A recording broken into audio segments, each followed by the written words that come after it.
Čau lidi, vítám z dnešního videa. Dneska tady máme rozbalování, jinak už jsme v novém roce, takže si tady něco ukážeme, co máme novýho a těšte se na videa, protože budou propracovanější. Budou vycházet každou středu od 12:30, takže si dejte hlavně zvoneček, ať vám to vždycky ukáže, že je nový video a my se jdeme na to pustit. Jo, takže jako první věcičku v takovémhle stavu, doufám, že bude funkční. Tak, tady kabílky nějaký potřeby, tak, možná jsme se mohl podívat teda, co to bylo za velikost, protože tam to vypadalo, že to má tak 50 cm, tohle to může mít tak 20, ale nevadí. Takhle tady folii z toho strhneme, tady jsou nějaké otisky, jo, ty jsou asi ode mě, a tady máte tlačítka vlastně takovýhle, a zástrčku, jo, a tady máte pak takovýhle stojánek na to, že si to můžete dát vlastně do toho stojánku a svítí vám to a tady je displej normálně. A vám to tady bliká.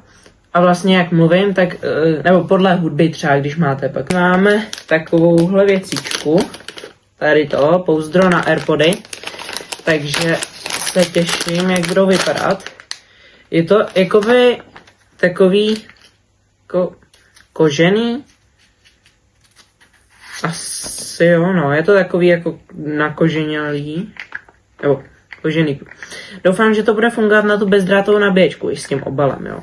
To nevím. A takhle, čekejte, jo, takhle, tak, jako padnou do toho skvěle, že nějak ne to, a takhle vypadají, jsou, jako je to mega hezký, a takhle, jo, a takhle vám vlastně svítí ta dioda a takhle máte normálně.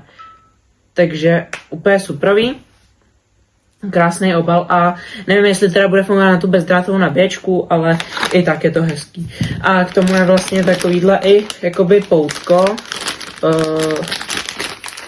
že si to můžete připnout třeba na klíče, třeba tady to by měl být kryt. Totiž ono je to takový jako kožený, já nevím, jestli vy to vidíte, ale je to prostě takový kožený, tady máte normálně MagSafe, takhle vlastně vypadají ty strany, máte to otevřený jakoby.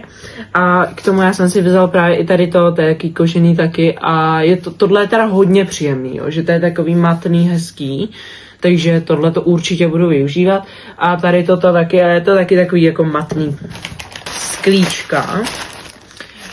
Minule to bylo na přední stranu, teď je to na zadní. A to je kvůli tomu, protože já jsem si tady objednal i kryt vlastně jakoby takovejhle. Měl by to být kov, jestli se nemýlím, protože tam psali, že je to z kovu. Jo, a je to takovýhle vlastně rámeček a vy tady normálně to takhle odepnete a takhle ten telefon do toho dáte a pak to zapnete a vy máte ochranu vlastně toho telefonu z boku a jakoby musíte teda mít lepší je mít to sklo, protože takhle vám to může se poškrábat ze zádu toho telefonu a je to takový hodně riskantní, ale jako je dobrý, že máte ten telefon, jo. Jakože si na něj můžete šáhnout, takže to je dobrý. A tady to je asi všechno z dnešního videa, jo. Takže tohle je všechno, těšte se na další videa, bude NHL, bude se vydávat, nebo to možná už bylo, ne, to bude, jo, takže NHL bude, budou další videa, takže se můžete těšit, určitě tohle není video poslední z tému, budete se moc těšit, i na nějaký vlogy ty budou třeba cca až v dubnu nebo něco takového a budu hlavně rád, když tenhle ten rok tak dáme aspoň těch 100 sledujících nebo 60, 80, ať se dostaneme vejš zase a určitě tenhle rok bude lepší než ten minulej. Takže tady to vám jsem takhle chtěl říct, těším se na další videa, fakt budou propracovaný a teda každou středu v 12:30 nebo v 12:30 budou vycházet videa. Takže nezapomeňte dát like, odběr, jestli jste tady noví a děkuju moc za podporu a čau.